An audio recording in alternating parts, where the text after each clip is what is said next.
Il y a pas longtemps, j'ai parlé à des potes qui sont aussi photographes et ils étaient pas du tout fans de Lightroom. Il y avait plusieurs raisons. Le premier, c'est parce que ça rame énormément. Je lui demande, mais pourquoi ça rame autant? Il dit, bah, je sais pas, je crois que j'ai trop de photos dans mon catalogue. Je lui demande, depuis quand tu mets tes photos dans ton catalogue? Enfin, combien il y en a? Il dit, bah, ça fait 3 ans que je les mets, il y en a quasiment 15 000. Ah, c'est normal que ça rame. On va revenir là-dessus après. Le deuxième me dit, j'utilise pas trop Lightroom parce que je préfère passer par Photoshop tout simplement ou juste Camera Raw sans passer par ce logiciel qui est un petit peu compliqué à comprendre avec ses catalogues et tout. Enfin, bref, on va parler du catalogue Lightroom. Qu'est-ce que c'est ce catalogue? Comment fonctionne Lightroom? Alors déjà, il faut savoir que Lightroom ne stocke pas vos photos. Il stocke uniquement les fichiers de retouche. Pourquoi je fais deux avec ma main? Quand vous retouchez une photo, que ce soit la balance des blancs, le cadrage, la note, si vous lui mettez 5 étoiles ou autre. Toutes ces infos-là sont traitées sous forme de script, donc de texte, et sont enregistrées sous forme de catalogue. Donc c'est un fichier .cat. Donc pour éviter que ton Lightroom rame trop, je pense que tu l'as compris, il faut pas faire un seul catalogue. C'est pour ça un peu que j'ai fait cette vidéo, parce que j'ai vu trop de gens qui avaient un seul catalogue depuis le début. Donc c'est insupportable, ça rame beaucoup trop, tu mets 100 ans à trouver la photo que tu veux, et si tu perds ce catalogue, bah, tu perds toutes tes modifications que tu as fait depuis le début. Donc je vais t'expliquer avec un petit schéma comment organiser ton Lightroom pour que ça soit agréable, facile à utiliser, et surtout que tu sois serein sur le long terme.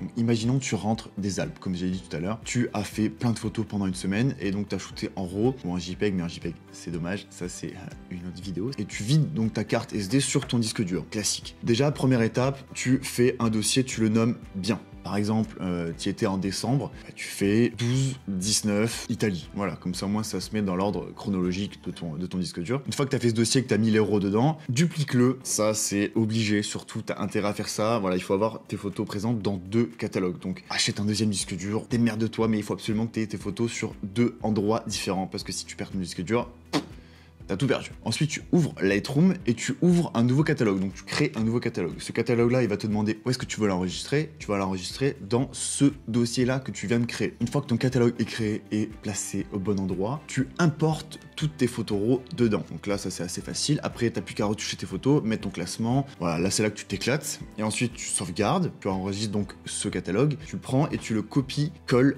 dans ton autre disque dur. Comme ça, tu as 2 dossiers avec tes RAW et les infos de ces RAW dans 2 endroits différents. Là, tu peux tout arriver. Si tu perds un disque dur, tu as toujours toutes tes photos et toutes tes retouches.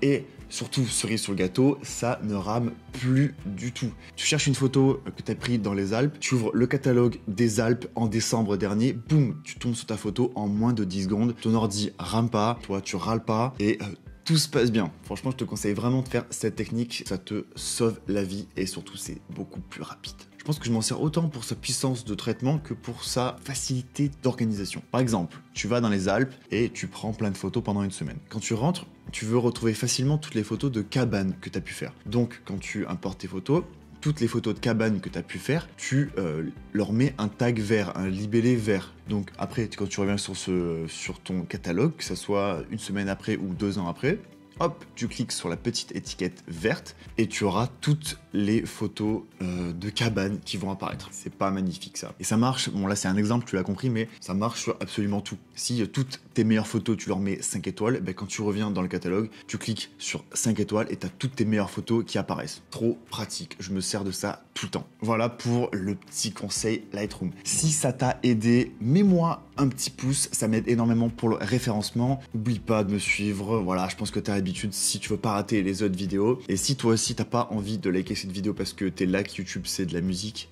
n'hésite pas à faire une playlist tuto pour soutenir tes créateurs et pour retrouver ces tutos. Moi c'est ce que j'ai fait parce que j'en avais marre de mettre de la musique en soirée et de tomber sur des tutos après ton morceau. Voilà, je sais que c'est très énervant, donc voilà, c'est un petit conseil que je te donne. Et ensuite j'ai des tics de ouf. Oh! Merci d'avoir regardé cette vidéo, c'est tout pour moi et je te dis à la prochaine. Ciao!